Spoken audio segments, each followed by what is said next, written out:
Hi everybody, welcome to this week's mentality tip. On this mentality tip, I want to talk to you guys about denial.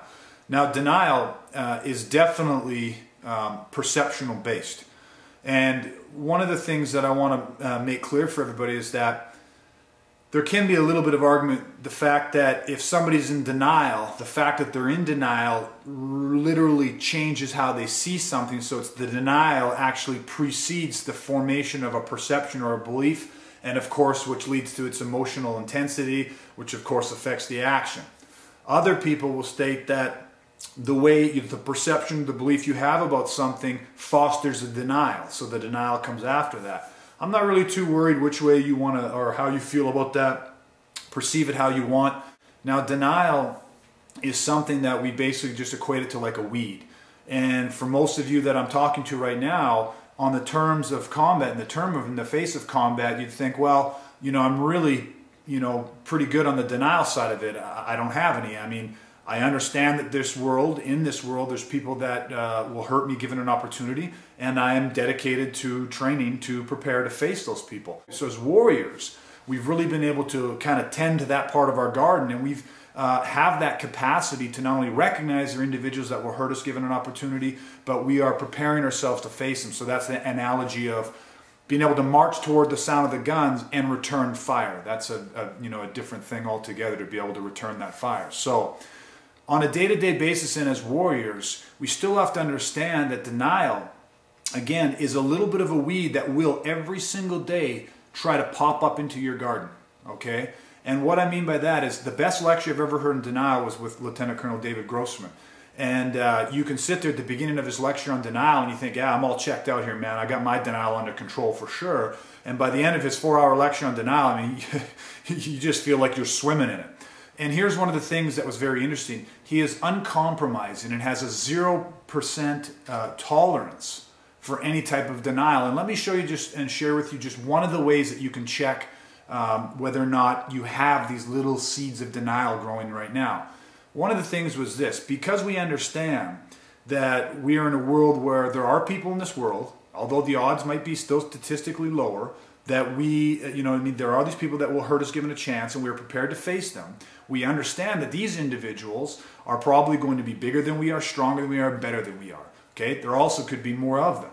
So that is what fosters our attrition-based mindset. Now, in our attrition-based mindset, if you've been training with me for a while, even if you've just started training with me, you probably already have a really high appreciation for the difference that a knife can make in an altercation. If you've got bigger, stronger people and more of them, and they're seriously coming at you, and you're in a fight for your life, no matter how good you are with your empty hands, having a really good combat tactical blade, a serrated blade, is going to go a long way to evening those odds. Okay, so the idea for warriors is we know we need to be prepared. We train and we prepare ourselves to face these people should the day come. But here's one of the things about North American society.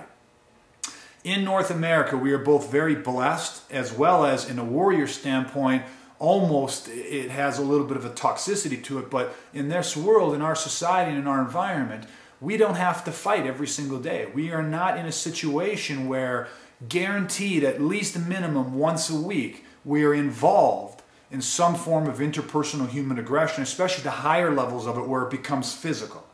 Now that's a great thing. So for example, if me as a warrior and living my life, I have a really developed, finely tuned conditioned yellow, so a threat-based perception of the world. I train every single day. This is what I do for a living. So, pretty much 365 days a year, every single part of my day, at least one part of it, has something to do with combat. Now, you can be that switched on and you're that immersed in the world, but the reality is that I do not have to utilize or implement my skills every single day. Sometimes I don't get to implement them every single week, month, or even there can be years in between having to utilize your physical skills outside of training. So, the problem with that is I started a little saying probably 3-4 years ago, and I used to tell people, be very careful of the lessons your life experiences teach you. And the analogy of this is simple. Think of it in terms of policing. If you're a police officer and you have been on the job for 10 years, 15 years, and you have made literally 9,999 traffic stops, and 9,999 of those traffic stops has gone absolutely fine, other than the fact of somebody becoming maybe a little verbally upset with you for issuing them a ticket. Well, what happens is, because that is the experience, your life experience has been teaching you a lesson. And what happens is that lesson is, it's a traffic stop, maybe they'll be a little upset with me, but other than that, it's going to be fine. But on the 10,000th traffic stop, when you get out of your car to approach that vehicle, if you have become a victim to the lessons of the previous 9,999 traffic stops, your officer safety will be disengaged, or at the very least reduced. And that poses a very dangerous problem, which I think everybody can draw the conclusion off that. If all of a sudden that 10,000th traffic stop goes tactical, you are going to be in what's called an action-reaction dichotomy, and you're going to be on the negative side of it more than likely. What has to happen is that police officer has to maintain a high level of operational readiness. No matter how many times they pull over a vehicle and everything turns out fine, they have to always be prepared for the one time, wherever it falls in their entire career, for a 50-year career, they'd have to be prepared for that 1 or 2 times when it goes tactical. That is denial.